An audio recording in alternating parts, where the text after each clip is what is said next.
Hello everybody, buenas tardes a todo el mundo, buenos días. This is the first session, the hybrid session after 1 year and a half of online meetings. This is the first way in which some of the people are here in the UPF room and other you are online. So we will we hope that everything will be okay. This session is dedicated to, will have two parts. The first one will be dedicated to present the background paper about Chicago in the Transgang project, about youth gangs, youth street groups in Southern Europe, Northern Africa, and the Americas, by William Ross, that Nele will present after my general welcome. And the second part of the session will be dedicated to the Black Lives Matter movement that has arisen in the last 1 year and a half. So Nele will, the structure of the session will be as normally happen, a first speech, then all the people, including online and offline participants, will have the possibility to ask some questions, comments, and then there will be a final remarks by the presenter. So Nele. So welcome everybody to this Transgang training seminar.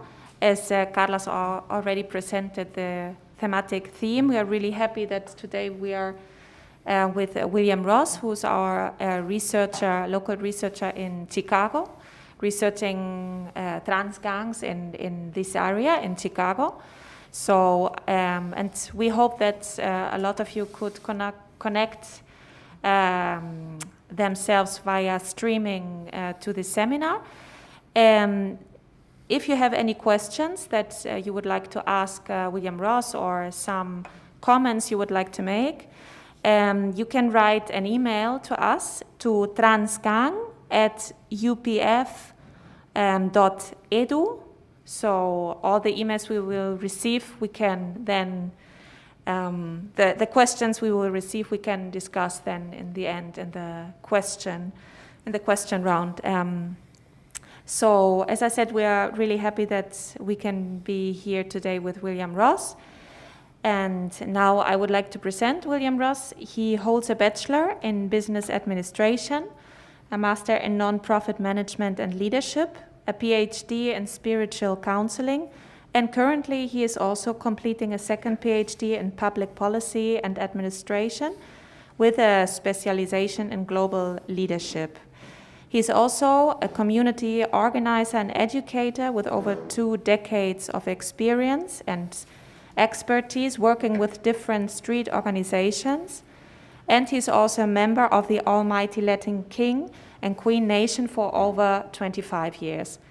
And now we will hand over to William and his presentation, and he will share with us his information on gangs in the Chicago area. So welcome, and thank you. Go ahead, William. Thank you. Welcome everybody who's presently here, as well as those of you who are online. Hoping everybody could hear me through the muffling of the mask. If you can't, raise your hand and I'll gladly take it off, and that'll be the end of that. So today we're going to be talking about the transnational gang phenomenon that is coming out of Chicago.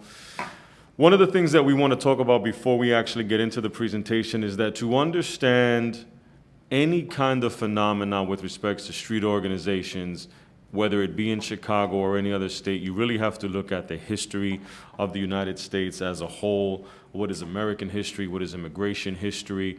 And that's really going to set the stage for how it is you're going to understand what came to be created in Chicago.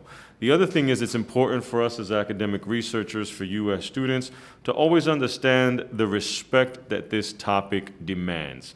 It is imperative that we always remember that we are researching real life situations. We are working with real individuals who are living this phenomenon on a day-to-day. A PowerPoint presentation does not do justice to the fact that people are living this in the streets, in their homes on a day-to-day basis. The very first slide that you see is a memorial, a piece of a memorial that was constructed for Adam Toledo, which was a young Mexican brother. He was a member of the Latin Kings. He was 13 years old and he was shot by the police running away from a chase that the police ensued on him after he was allegedly shooting at other individuals. He ran down an alley. He had no gun on him. When he turned around, the cops shot him. It would later come out that they did find the gun and they did find a video where he did have a gun on him. However, the point here is this is real life for the young people that we work with, okay? So this is an example of that memorial. It cannot be overstated that those conducting ethnographic research should never forget that the lives they're researching are still being lived. Again, reiterating what I just stated, this project may have a start and an end date, but its effects on the lives involved will not be limited to grant guidelines or contractual protocols. When we sit with someone who shares their organizational involvement with us, we must be conscious of the biases we bring to the table. As you all do your research, listen to our studies, listen to our findings, and engage in any kind of research on your own, always remember, again, this is real life for so many people. Gang members, street organization members, anyone in the community, they're not lab rats. They're not to be poked at on the glass and see how they move around. This is their life, okay? Researching in Chicago is a very interesting task. This is a community that is plagued by violence, a city that is extremely rich in its position in American culture, but also extremely segregated, okay? Millions of government dollars annually have been invested and continue to be invested in organizations to address the violence in Chicago. However, it remains unaffected. Memorials such as the one that you're seeing here are very, very common in Chicago. You need only put in a Google search for shootings this past weekend, and you can literally pick any weekend you want, and you're gonna find upwards of 30 to 50 shootings per weekend, okay? This is an example of the contrast and contradictions of Chicago. Here on the left, you have the sign that leads into a certain set of homes. And what it says there is no speeding, no gang activity, no loud music, no loitering, no car repairing, no ball playing. But of course, the references to the no gang activity. It is that common in the streets of Chicago that even apartment housing, apartment complexes, or any kind of property will reference it. To the right on the top, you have current gang graffiti existing on dwellings. These are houses in the south side of Chicago. And basically what will happen is if you were to rent an apartment in Chicago and you were to be discovered as a member of a gang or an organization that is not allowed in that neighborhood, you would be identified by the opposition and your landlord would evict you. There is no housing court, there's no process. There's basically, you have to get out because they're coming to kill you. And that's still very much a reality today. Underneath that, you see a mural dedicated to cultural pride. And that is the contrast in Chicago. You will see memorials dedicated to children who were killed at the hands of violence, not necessarily just because of gangs, but just violence in general. And then you'll see a call to action for cultural awareness, cultural pride, and social and communal upliftment. And it's in that contrast that the residents of Chicago live on a daily basis. When you're looking at, before we get into the expansion and things like that, when you're looking at transnational gangs, that phenomena in the city of Chicago, you really cannot look at one city in the United States and not look at the whole country, right? We're gonna focus on Chicago, but you really have to think about the entirety of the United States. And what comes with the entirety of the United States is that allure of the American gangster, the American mafioso, the Al Capone, if you will, the Scarface, and how that those stereotypical characters create an allure for individuals outside of the United States to glamorize their existence. When you look specifically at Chicago, a name that everybody's most likely familiar with is Al Capone. And Al Capone was obviously a member of the mafia back in the 20s, very early age, part of the 19th century. It's amazing to say 19th century now, makes you feel 1900s, excuse me, not the 19th century, in the 1900s, makes us feel a little bit older for those of us who've been around that long. And you think about what is the romanticism of Al Capone, and what you see is an individual who was the bodyguard of a gangster that came out of Brooklyn, New York, went to Chicago to make money in addition to his criminal enterprise in New York, and had Al Capone as a member of his entourage, and he was his lead bodyguard. Around that same time, the United States decides to implement the law of prohibition. During that time, Chicago is a hotspot because of how central it is to the rest of the United States. The train system is there, the port is there, it's a hub. The trucks and the Teamsters Union came out of Chicago, so it was a hub. And when the United States ultimately instituted prohibition, there was an opportunity for the criminal element to engage in what we called bootlegging, which was the selling of alcohol illegally. Now you got to understand, at this time, you have the mafia in Chicago, you have the mafia in New York, you have the mafia in Florida, you have the mafia pretty much wherever they want to be. But they're all pretty much focused on their own region and their own area. It's not until the time of prohibition that they see a need and a desire to communicate with one another and form a council to ultimately manage the transportation of the illegal liquor that they're now selling throughout the country. Prior to that, they just simply kind of stood to their own areas. Prohibition comes at the hands of the United States government and sets the stage for the mafia to ultimately create this council. In creating that council, what we end up seeing is a connection of criminal elements throughout the country. In 1933, prohibition is reversed. Alcohol is no longer illegal. However, the mafia now has X amount of time working together, understanding the benefit of that council for their financial gain, and they utilize narcotics in place of liquor. When they make that decision, you're understanding that a lot of these old school Italian mafia groups were not in favor of narcotics being sold. And so what they said was, we don't want to get involved, but we still want the money from this business. What do we do? What do you propose we do? And Al Capone decided to actually organize the gangs in Chicago to work for the mob. And the gangs would be the ones that would do the dirty work. They would ultimately sell and distribute the narcotics within their community, and of course the mafiosos wouldn't have to worry about it. So again, it's another example of understanding the importance of learning American history to understand why things are the way they are.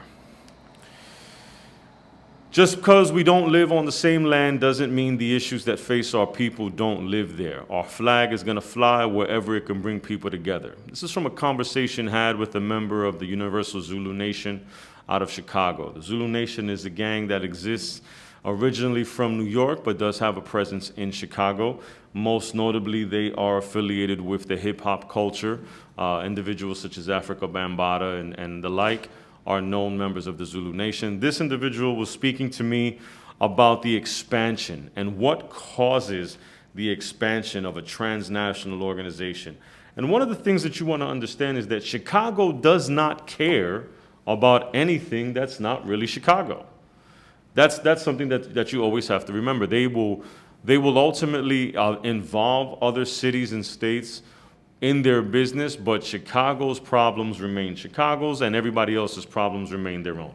They don't necessarily want that drama brought into their area because it's bad for business. The organizations, however, end up expanding through means such as social media, the internet. It's not so much recruitment from the gangs themselves as much as it is a desire from people in other countries and other cities to affiliate themselves with names and groups that have what they consider to be prestige. The crown shines wherever we are because we carry that love in our hearts. Latinos have enemies all over the world, and so all over the world, they need to have support. That's where we come in. This is a conversation had with a member of the Latin Kings in Chicago, addressing the question as to how did the Almighty Latin King nation expand into other countries. When you look at issues that promote these groups to exist, one of the main themes that continually repeats itself is gentrification, okay? Locations of historical relevance to street organizations and gangs that are often referred to in studies have been destroyed. Housing projects have been completely annihilated, leaving the population to have to fend for themselves and go someplace else, which they cannot afford. It usually ends up being people of color who are regularly displaced, and the focus ends up becoming up-and-coming neighborhoods. And what you have is law enforcement overexerting their power on the citizens who previously lived there. So imagine if you all are students here at the UPF, and this is where you all can afford to come, and this is where you are, and then the government just knocked it down, didn't give you a place to go, and then arrested or harassed you for being in this vicinity. That's something that is very much a problem in Chicago. The segregation of the races in Chicago is still a prevalent issue in 2021, despite claims of equality and communal empowerment. Neighborhoods in Chicago are very much identified by race. Sometimes it isn't that the neighborhood is getting worse, it is that the overcrowding is getting worse.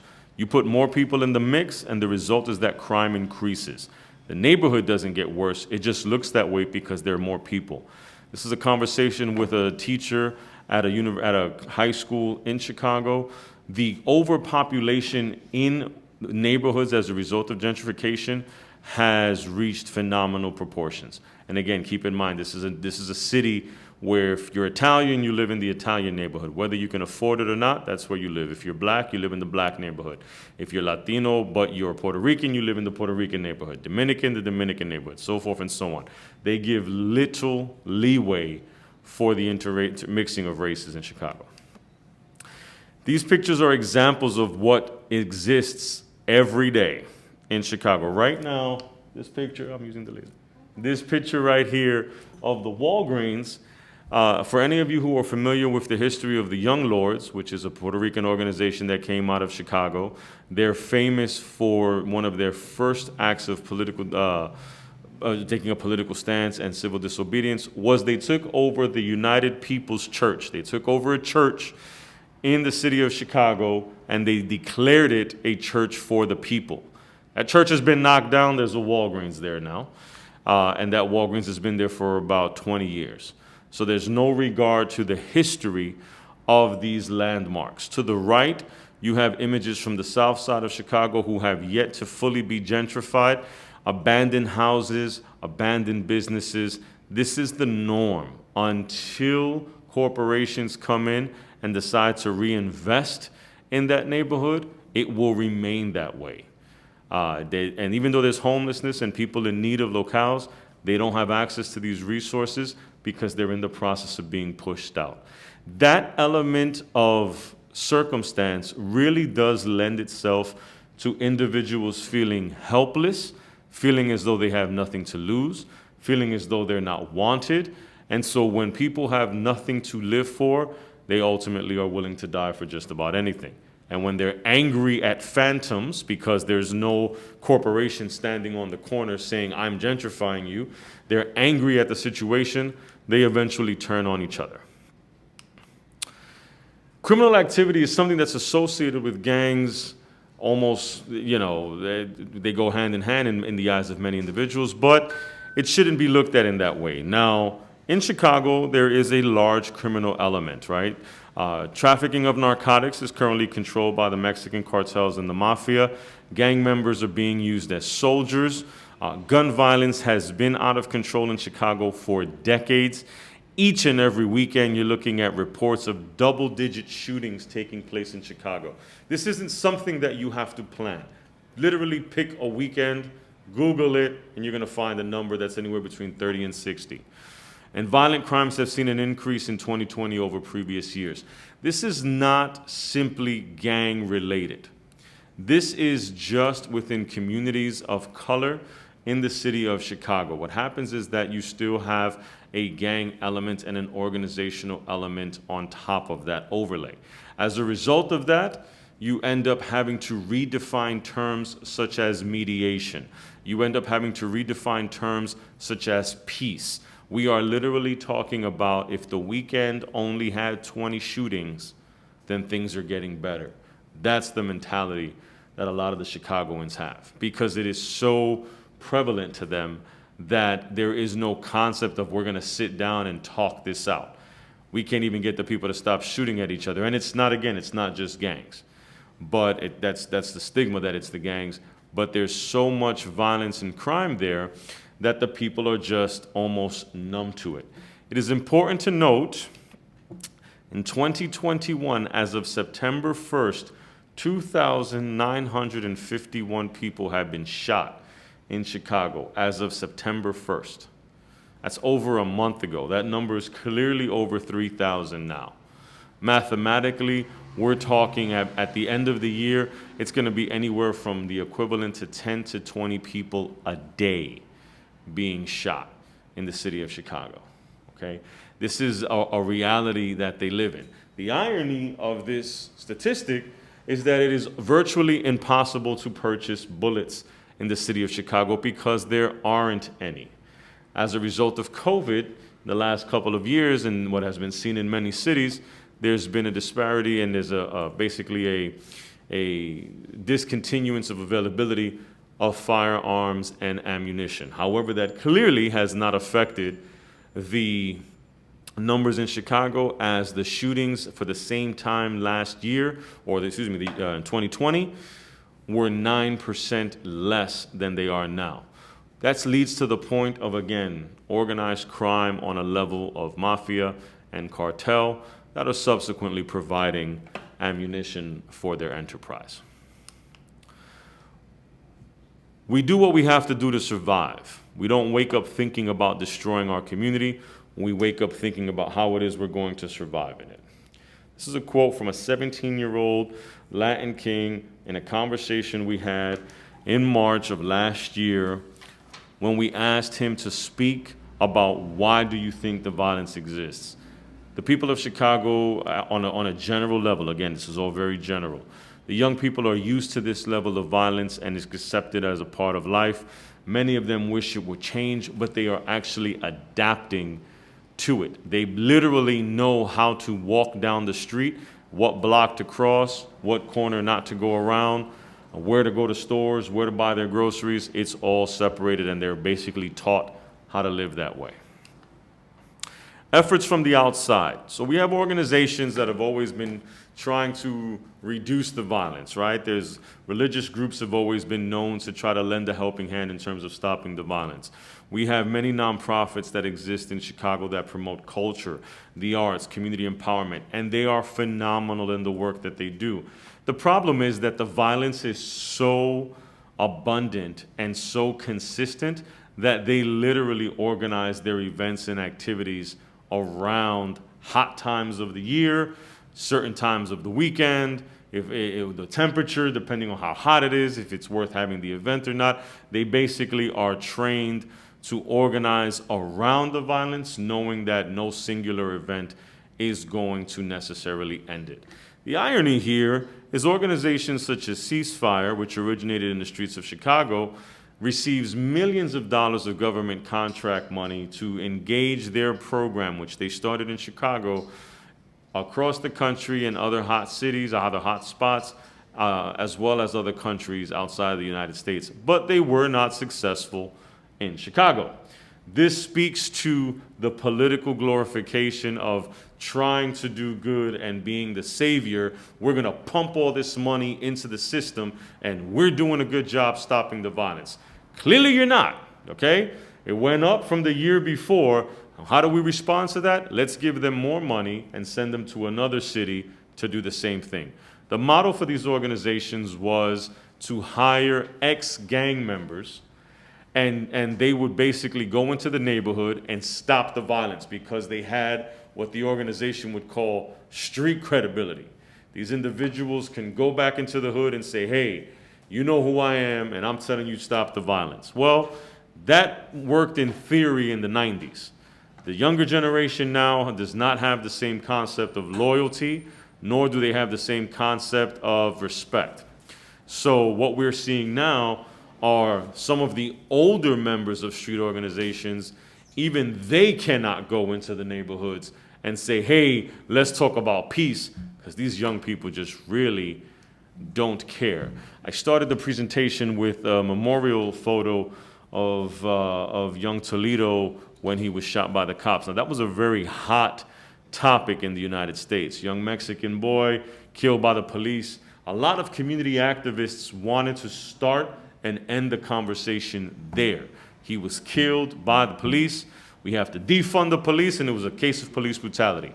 However, what ends up happening is these individuals literally stand on a corner and they shoot at the other block.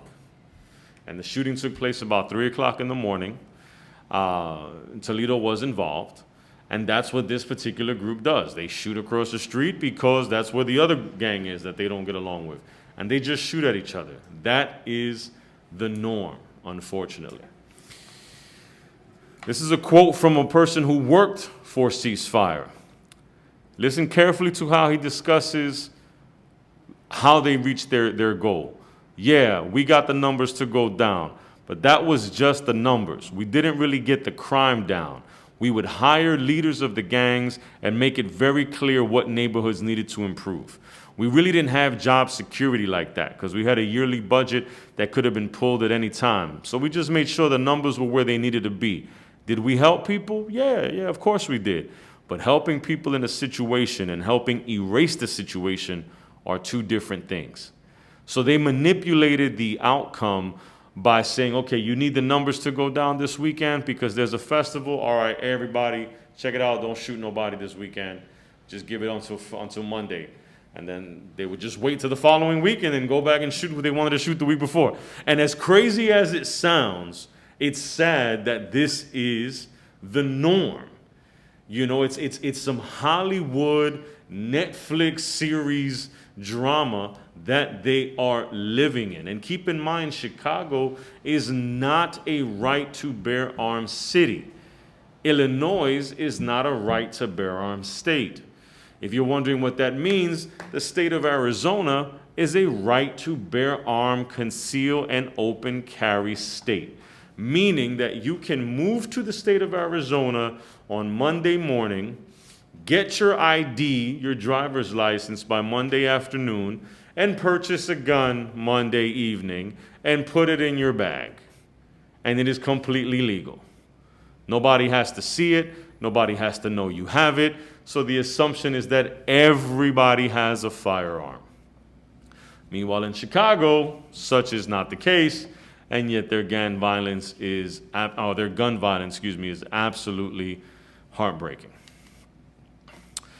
Here is an example of another contradiction between what Chicago presents and what Chicago actually is. On the left, you have a flyer from an organization in the south side of Chicago speaking to creating a sanctuary for the people. Black Lives Matter, immigrants, we have no walls, women, your bodies are your own, queer, non-conforming, trans people, you are seen and loved, individuals with disabilities, you make us stronger, Muslims, you are honored, young people, your voice is powerful, you are safe here, you belong.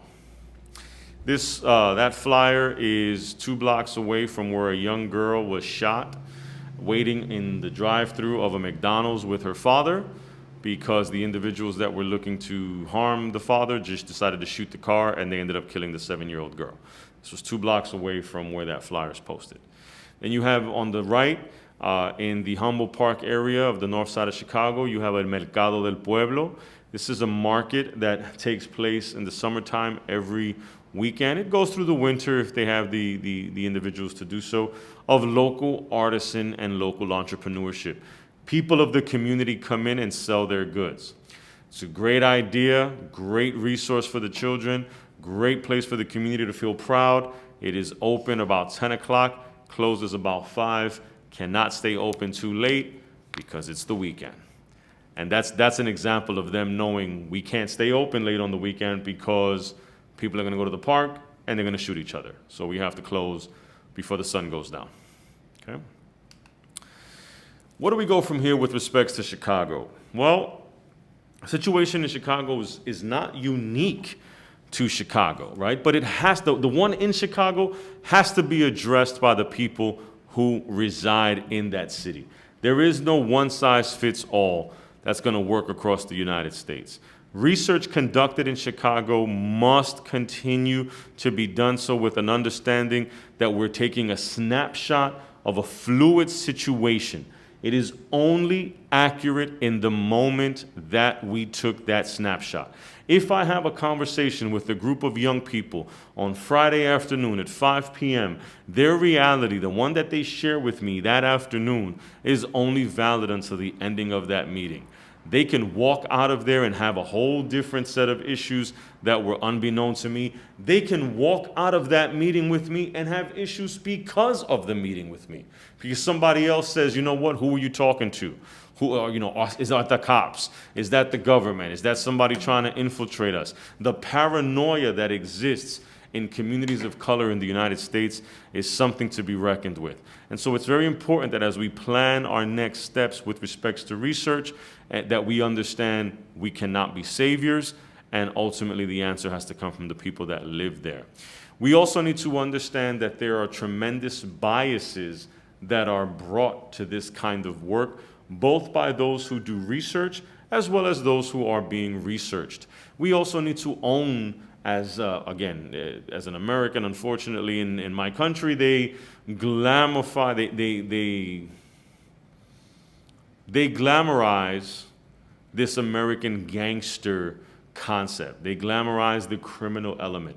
It is something that people love to flock to the point that in Las Vegas, Nevada, there is a mob museum, 4 floors, dedicated to the celebration of the mob in the United States of America, complete with a speakeasy on the basement floor, which a speakeasy is basically what they would call illegal gatherings for people to buy alcohol. So during the time of Prohibition, you couldn't have a bar because it was illegal. So you would have these little hole in the walls, these little alleys, basements, if you will, and they would be called speakeasies. You had a code, you had to get in with the code, and you were able to buy the liquor there.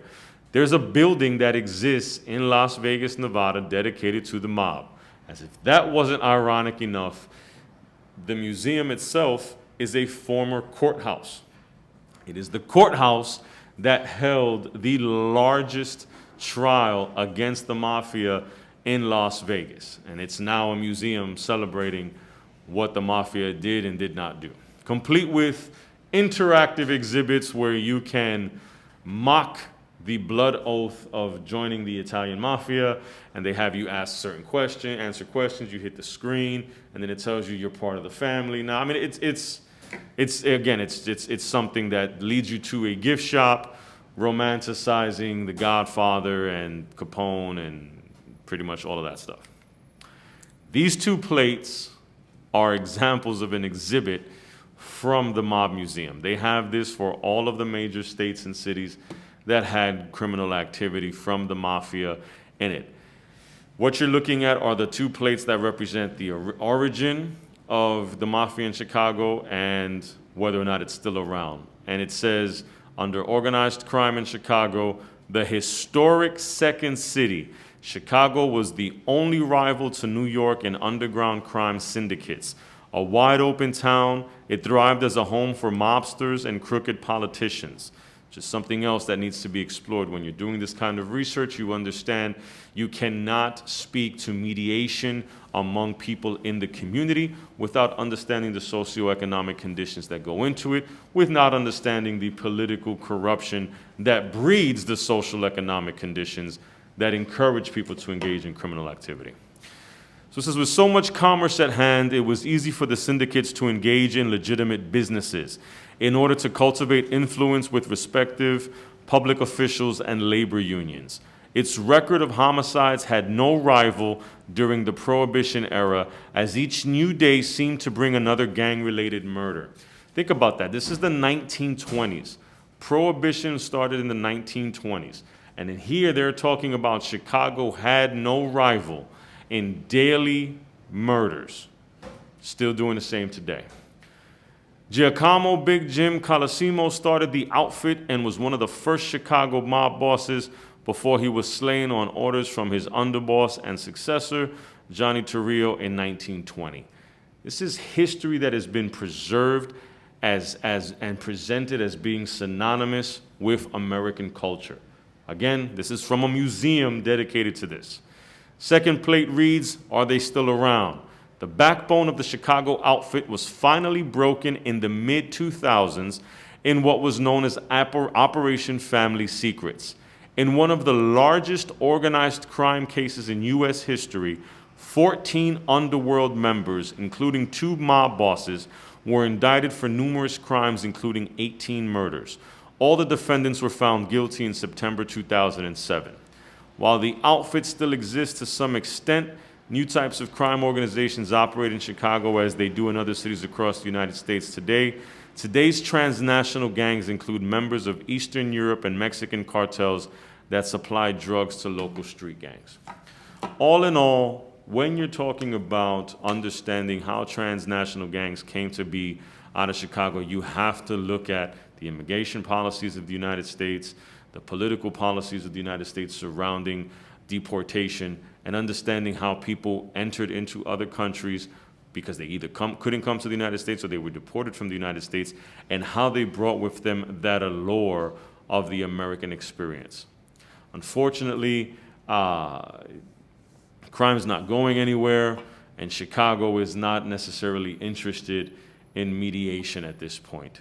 There's an entire generation who absolutely does not care about who they kill, how they kill them, or why they kill them. To the point several years ago, if you look at the potency of social media, about 6 years ago, there was a young man who thought it cool to record himself in the neighborhood of a rival gang, posted on YouTube and Instagram, and said, "I'm here live in such and such a street, and I represent so-and-so, and I'm here in such and such's hood, and can't nobody tell me anything because this is how we roll." And while he was filming his live video, they shot him in the head.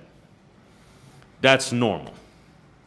So when you understand those normalities, you then understand we have to redefine mediation, we have to redefine youth groups, we have to redefine community involvement, we have to address the fact that the police and the community are at odds right now. There's not a lot of confidence on either side. There's not a lot of the coronavirus has not helped the situation at all because it has added to the anxiety level of the community. People have been fiending to kind of express themselves and be out in the street. The United States of America only saw a drop in mass shootings when we were quarantined. I mean, think about that. The only time the United States stopped having mass shootings was when we were quarantined during COVID. They released the restrictions, and within 3 days, there were 5 mass shootings. There was a mass shooting last week on the 6th in a school in Texas. And mass shootings are defined by a certain number of victims. This is not to water down people who are just randomly shooting other people. Not to mention just the fighting. It's not just about shooting. The latest issue we have now is that there have been multiple cases in New York and in Chicago where hostesses or waiters have been beaten in restaurants for asking for verification of COVID vaccine or the wearing of masks. These social issues affect how we can do our research and what we are researching. If we approach this looking simply for the answers on how to fix the world from the young people, then we are doing them a disservice and displaying ignorance on our part. There has to be a connectivity to how we got here, the history of the city, the history of the country, and again, the ownership of politicians and the role they play in ensuring that the status quo remains the way it does. that is a glimpse at how crazy it is in Chi-Town.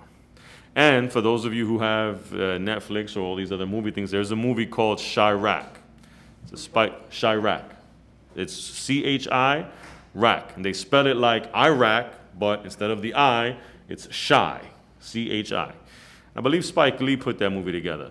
The reason they call it Chirac is because that is the nickname of Chicago. And to put it in perspective, Chicago is just a city in the state of Illinois.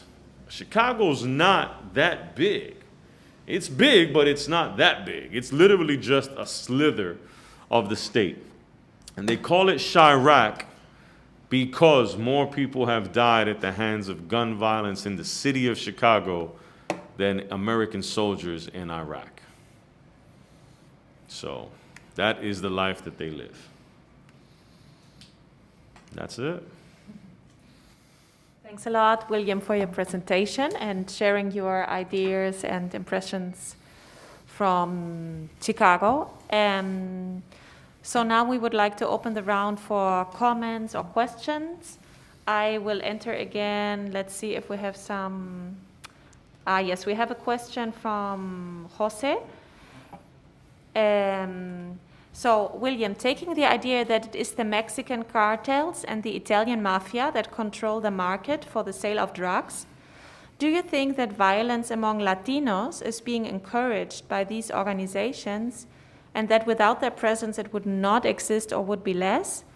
And the second question, and how is the relation with the Black community? So, I think if you look at how the mafia went from focusing on illegal alcohol to narcotics at the end of Prohibition as a result of a way to maintain their business. I think if we look at that, we'll understand that if narcotics did not play a role in today's society, something else would. So do I think that they're going to go away? I don't. Do I think if they were absent, that there would be a decline in violence? I think we would see a decline possibly in gun violence, simply because you cannot access bullets under the normal market in the city of Chicago right now. They just don't exist. You go to a store, they just don't have any bullets. And if they do have bullets, you're talking about a pack of 25 9mm bullets that under normal circumstances would cost you anywhere from $16 to $25, now running you about $60 as a result of COVID, and there's a scarcity of them. So if I think the mafia or the cartel were to exit the picture, I think that we would see a decline in violence that is related to guns. I do not think we would see a decline in communal violence, because I think the deterioration of humanity has gone on for so long that the community is just angry and lashing out. To tie that into the second part of the question, the Black community and the Latino community are extremely segregated in Chicago. There are obviously pockets of unity, but on a general scale, they do not get along. And a lot of the murders that you see that are actually gang-related end up being the Black gangs or the African-American gangs, because their leadership structure is different. So what you're seeing in the African-American community, it was more territorial. For any of you who watched American television in the 80s and 90s, there used to be a show called Good Times. And that show was a very popular show filmed in Chicago. They were in the projects. The project they lived in was Cabrini Green projects. The Black community, their gangs tend to focus more on the territory that they're in. Gentrification has a greater effect on them, because when they knock down a housing project or they tear down a community, those people are then dispersed. They don't have any real place to go. They then have to relocate into another neighborhood. They bring with them that gang mentality. What they don't bring with them is the structure that existed in that housing project. So before we were 100 and we all followed so-and-so, now we got dispersed all over, so I'm going to start my own version of the gang. I'm not listening to so-and-so anymore. This is my neighborhood, and then they start fighting amongst each other. During the height of the protests in the United States surrounding George Floyd, Black Lives Matter, and police brutality, there was a video that surfaced in the south side of Chicago where you had African Americans speaking to Mexicans that were claiming to be Latin kings in the Little Village area of Chicago. And the conversation was basically the Latin kings saying, hey, we're not going to allow you to riot in this neighborhood. We're going to protect the stores. We're going to protect the store owners. You're not going to riot. Now, perception is everyone's reality. What you get from that video is what you believe it to be. But there's more to it. You have to read between the lines. The Mexican gang believed simply because you were black, you were going to riot. Hence, they did not allow any blacks in that neighborhood because they said if you're black, it's a Black Lives Matter rally, you're going to riot. They associated them all together. Furthermore, on a normal day, the blacks are not allowed on that side of the neighborhood anyway. So now they were just using the political propaganda of we're protecting the neighborhood to further their agenda. So unfortunately, on a street level, on a gang level, there's still very, very strong racial divides that ensure there's always some kind of problem between blacks and Latinos in the city of Chicago. Thanks a lot. Maybe related with this question, I would be interested in getting to know a little bit more, if you can describe just very briefly, like the different gangs that exist in Chicago. Maybe do they have a long history or they're recent? Which profile do they have? Where do they come from?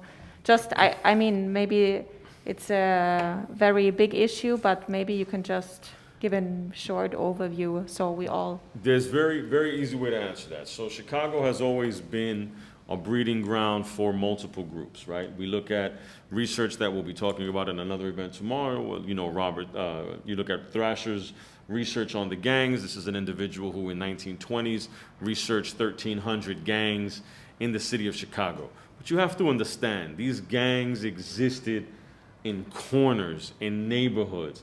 They were small pockets of resistance.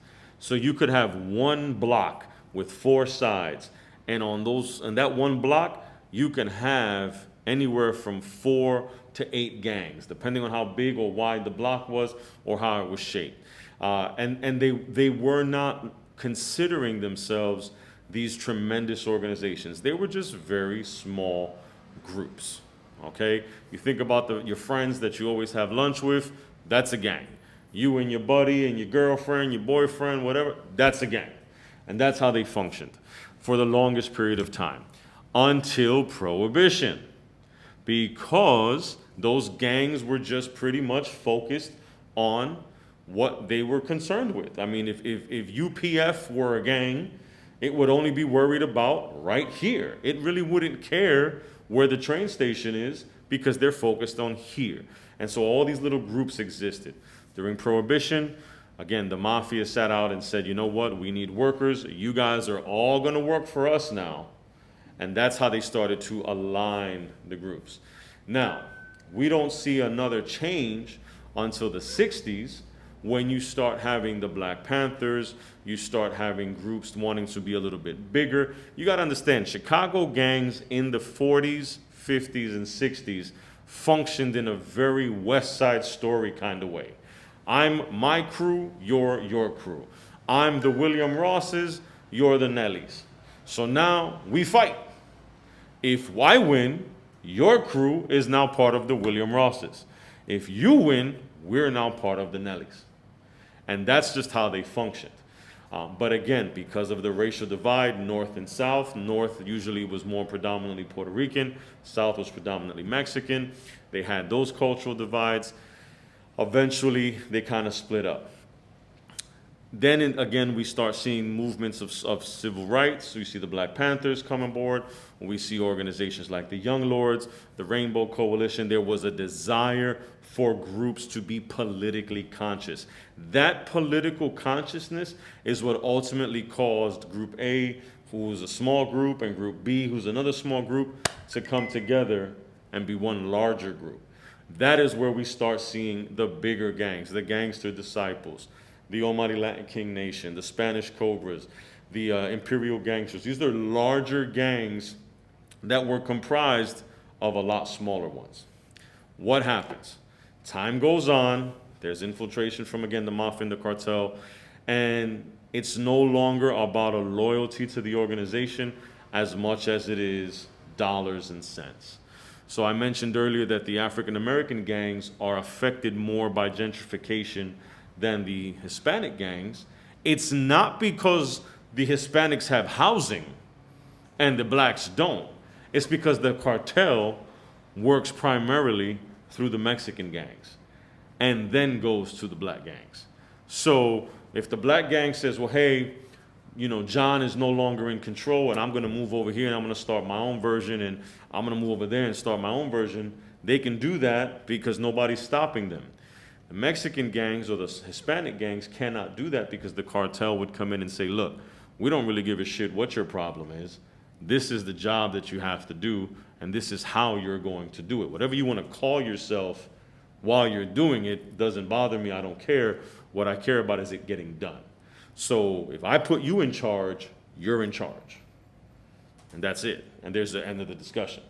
So unfortunately, the criminal element is what's keeping the Hispanic gangs from splintering off as greatly as the African American gangs. However, something that even the cartel cannot control is the rebelliousness of this generation of young people.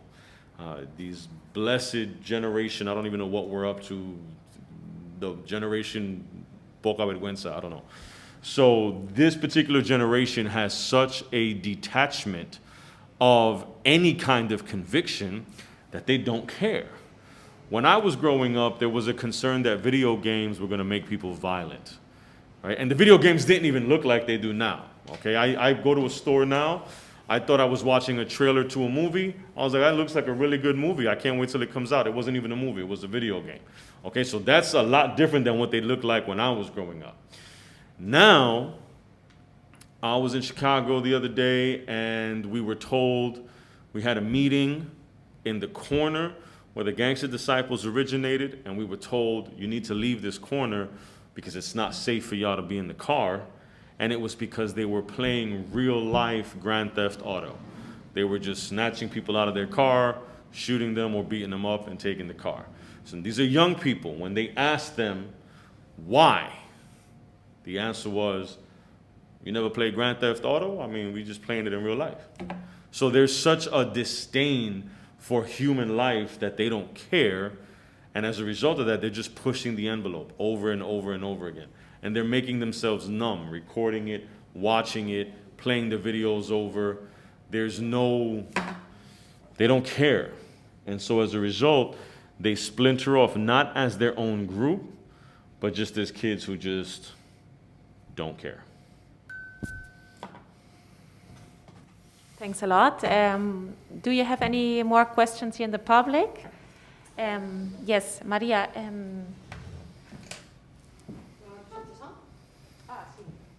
Okay, thanks. I wanted to ask you regarding the situation you tell about this new generation. Mm-hmm. How is education like there? I mean, how is public education? I understand these people you are talking about use the public education system. So how is the public education system? And if there is something being done from public education system, from childhood, to prevent, apart from that, projects you say that are mainly like to fix violence, but to prevent violence among kids. Thanks. So Chicago has some phenomenal programs that they wrap up in cultural relevance. For example, there is a Pedro Albizu Campos High School. Pedro Albizu Campos was the first Puerto Rican to graduate Harvard University. He was a lawyer. He was the president of the Party for Independence of Puerto Rico. Very, very well-known figure in Puerto Rican history. There's a high school, a charter high school, which is not a public school. I don't know if they have charter high schools here in Europe, but charter schools in the United States, you have the public school system that is managed by the Department of Education. And then you have charter schools, which are like private schools that don't charge the same tuition as a private school, but they're not regulated in the same way as a public school. So they can do a couple of things that the regular school cannot.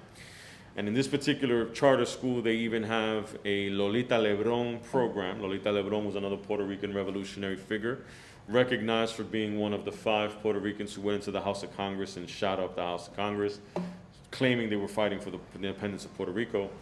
And this particular program is for pregnant students, so pregnant pregnant teens who are looking to maintain the child and don't want to drop out of school.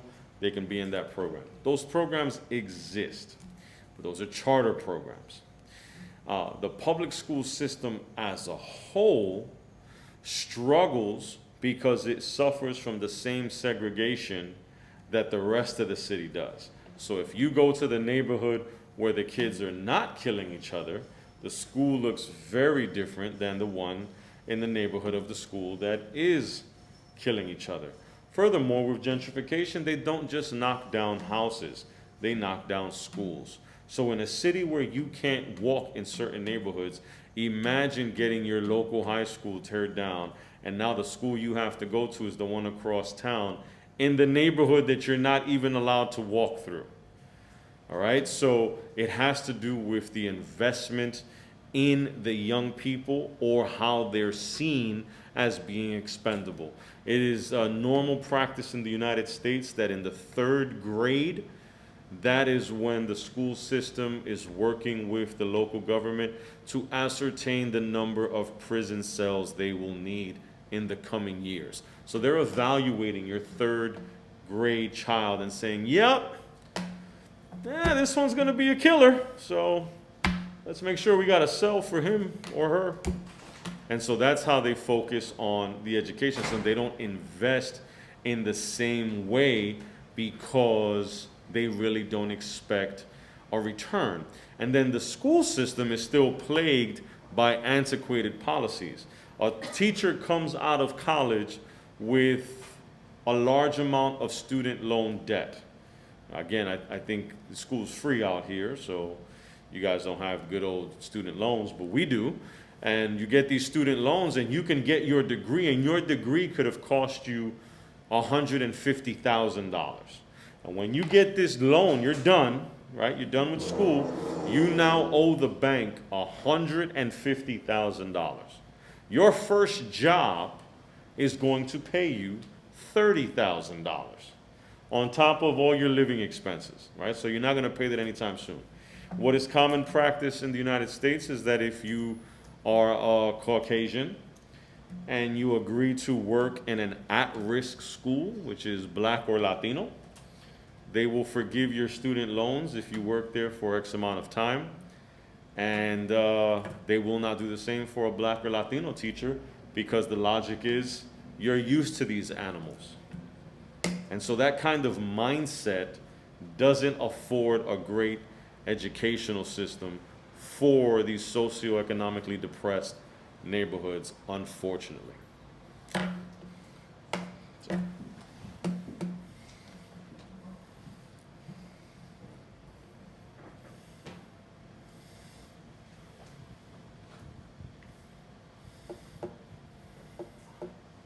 Yeah, thank you very much. It was really interesting. I guess you've spoken quite a bit about ceasefire and about the public school system and about these forms of community intervention which depend on funding via the state, depend on governmental funding.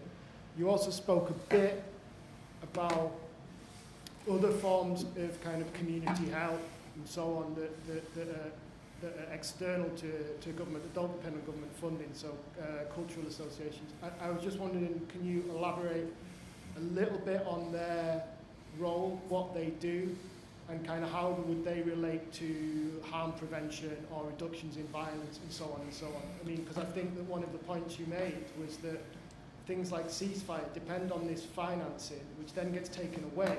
Mm-hmm. So everything becomes about securing that financing, which then has these kind of perverse effects and so on. So is there a kind of another avenue of hope or whatever within community-based organizations? Absolutely, absolutely. The community-based organizations that are doing the most work in Chicago are approaching it from a cultural perspective. So not so much addressing the violence per se, but saying, hey, let's be proud of who we are as a community. And if we were proud of being a community, then we would ideally stop killing each other. That's the approach that a lot of the organizations is going. You looked at the Mercado del Pueblo, which, let me see if I can find it again just to, this is not working, okay. So you look at right here, this particular, oh shit. This particular establishment, this is an empty space that was next to a supermarket. It was abandoned for about a year. And ultimately, they sat down and worked with the store owner to allow for people in the community to come in and sell their goods. And in doing so, again, they're establishing that pride in the community, hoping that that's going to curb the violence. The community-based organizations, there are other organizations that are doing specific work to address the violence in their neighborhoods, but they follow the same protocol as the gangs. They will not leave that neighborhood. So if you had the UPF model, then and there was gang violence in the UPF campus, then the organization that wants to address it will address it by telling those players in the gang, we're only working with you, we're not going anywhere else, let's just stop killing each other here. They won't go to another neighborhood because once they leave, that other neighborhood sees them as members of UPF. So there's really no way to address it citywide from a harm reduction model unless you do more of a community empowerment model. And you say, listen, let's all just get together and just celebrate one another without the crime. And in this area where this Mercado del Pueblo is, it's in a neighborhood called Paseo Boricua, 6 blocks next to the Humboldt Park area of Chicago, predominantly Puerto Rican, managed by the National Council for Puerto Rico in the city of Chicago. It's an organization that's a nonprofit. The executive director is the brother of former political prisoner Oscar Lopez.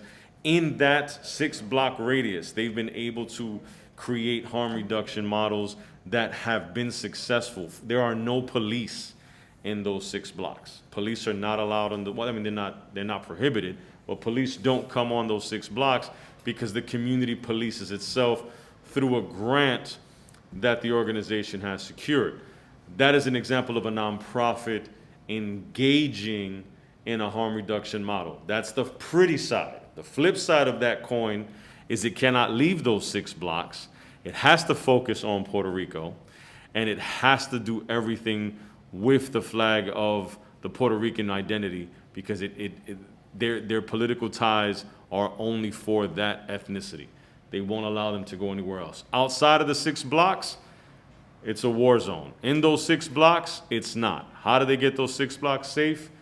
They have relationships with the gangs as well, and everybody understands we're just not going to kill each other in these 6 blocks. During the summer, there was a Puerto Rican Day Parade. There was a case on the news of a guy and his wife who were taken out of their car by a mob and shot execution style in the middle of the street. Made big news. People in the United States all over the country wanted to protest it. The irony of that is, happens in Chicago all the time. Why was this case any different? And then there was racism that really showed itself. The case became prevalent in the media, social media, within the Latino community because it happened after the Puerto Rican Day Parade. So Puerto Ricans were upset that in the news, they were showing Puerto Rican flags in association with this murder. So as you dig deeper, it goes back to a racial issue. So the harm reduction model can only deal with certain pockets of the community at specific times. And if you want to deal with a mass population, it has to be done from a cultural perspective. And they get money for it. There's a lot of money in Chicago. It's just that Chicago politics has a history of being as corrupt, if not more, as you see on the movies.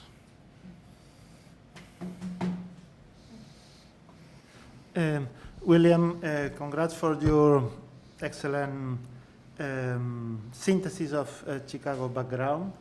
And my interest is also on the historical evolution since the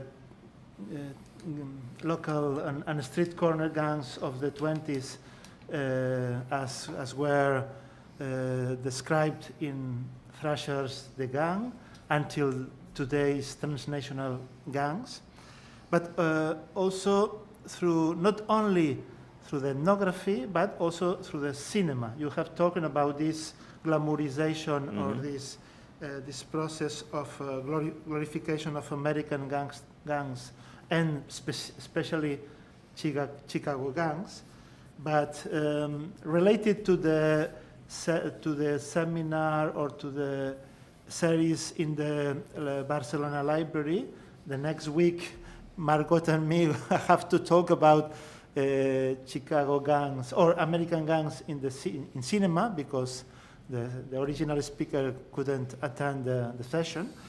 And I was wondering if the evolution of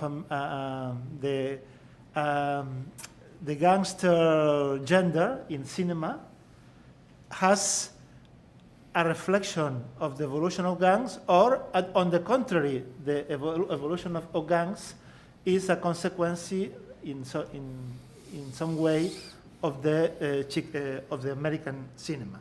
I was thinking about the classical Gangs of New York by Scorsese, Angels with Dirty Faces by Curtis, about gangs in the 30s after the Prohibition that you described, the recent The Black Messiah, relating to the Black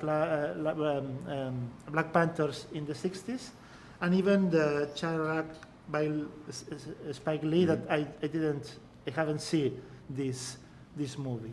But there are other more realistic movies or not? So I believe it's a relationship of mutual effect. So the cinema is affected by the real life, and the real life inspires the cinema simultaneously. Chirac is more of a exaggerated documentary, if you will. It's like a cinematic version. They made a movie out of what was happening, and it's more palpable than a documentary. You look at movies like Gangs of New York, and they're talking about how immigration was forming groups. Now, you watch a movie like Gangs of New York, and the whole focus is on these two major gangs, right? Ironically, they're not talking about the immigrational policies that brought those immigrants there. They're not talking about the role the United States played in the immigration policies of other countries, what was happening in other countries that inspired the immigrants to come to the United States. And there's a very climactic scene in that Gangs of New York movie where all of the local gangs, which consider themselves natives, fight all of the immigrant gangs. And they consider them obviously the outsiders or whatnot. And that scene is climactic because it speaks to an issue that the cinema is not really talking about, which is the racial component. Before we have movies like Gangs of New York, we have the old Westerns. What are the Westerns? The cowboy. Who's the villain in the Western movies? The native, the Indian. But they were there first. So this glorification of the American being this John Wayne badass who comes in and does whatever he wants to do, and they cheerlead that, when there is a clear enemy, which was the person who's not white, which was the native, they celebrated the cowboy, the OK Corral, the Tombstone movies. You know, they celebrated that. When you start to see the institutions of law enforcement be constructed, now the policeman becomes the hero in the movie, and the gang becomes the person of color. And if you look at these movies that celebrate the hero as the police, it's the police with the gangster tendencies, the one that's always smacking up somebody, that's going above and beyond, that's tough, that's rough, you know, RoboCop shooting people and nobody cares. Those are the kind of ideas that lend themselves to this racial divide that's in the cinema. The problem then becomes how they glorify it. It's not just that there's a Scarface t-shirt. It's not just that there's a Scarface movie, it's that there's a Scarface t-shirt. It's that these kids are now being taught lines from the movie Scarface, and they remember that before they remember anything that their parents taught them. And that's being glorified. And as a result, cinema has an influence. We see it in music as well. It's a matter of what sells.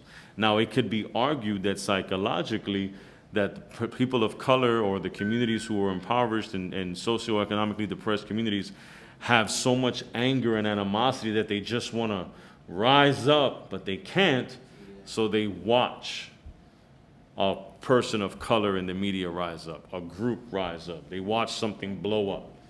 And there's a show right now on Netflix, the Squid Game, all right?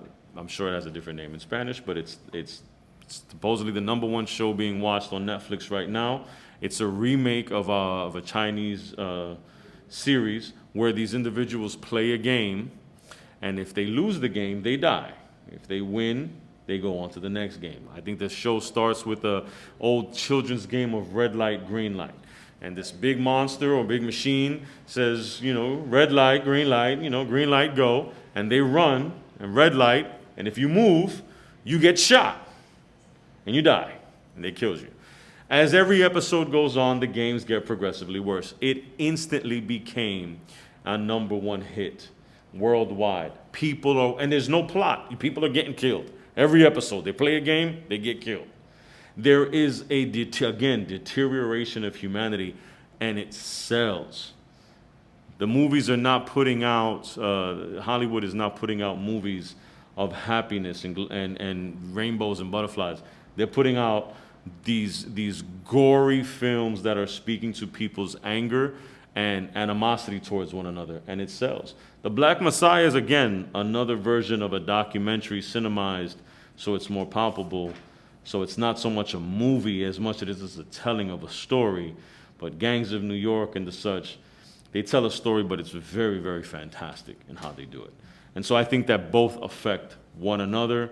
It's just people are not considerate to one another. I mean, we're seeing it now with the coronavirus. I mean, somebody can say, I got a vaccine, and somebody can want to fight them because they don't believe in the vaccine, or they don't want to wear a mask, and so they're fighting in the street.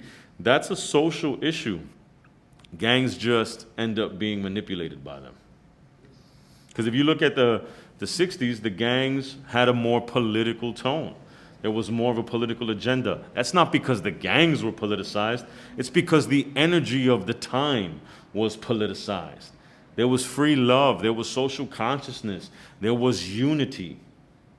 That's not the case now. Anybody else? Thanks, William. Are there any more questions in the public, wherever? I will check again in the emails, but no, we have no more questions. So if it's okay for you, I would suggest a brief break, and then we will continue on with the next subject. So William will share with us his opinion analysis on the Black Lives Matter movement. And yeah, I hope you have the time to stay with us, and see you after the short break. Thanks to all of you.